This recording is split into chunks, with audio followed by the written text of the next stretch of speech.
भक्तवडी येथील विद्यार्थिनी कुमारी त्रिशा अमोल जाधव हिने मंथन राज्यस्तरीय परीक्षेत घवघवीत यश संपादन केले आहे. सातारा रोड येथील श्रीमती गयाबाई ज्योतिराम फाळके पाटील विद्यालयात इयत्ता दुसरीमध्ये शिकणाऱ्या त्रिशाने 150 पैकी 142 गुण मिळवून राज्यात 5वा क्रमांक पटकावला आहे. त्रिशाने सलग दुसऱ्या वर्षी आपल्या यशाचा आलेख उंचावत ठेवला आहे.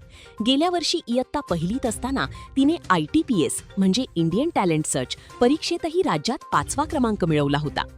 घरची परिस्थिती प्रतिकूल असतानाही केवळ जिद्द आणि मेहनतीच्या जोरावर तिने हे यश मिळवून सर्वांचे लक्ष वेधून घेतले आहे.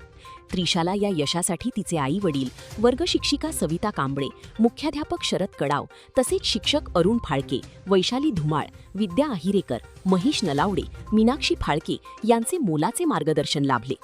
तिच्या या यशाबद्दल संस्थेचे अध्यक्ष वसंतराव फाळके, शाळेतील शिक्षक, पालक आणि भक्तवडी ग्रामस्थांनी तिचे विशेष अभिनंदन केले असून तिच्या पुढील वाटचालीस शुभेच्छा दिल्या आहेत.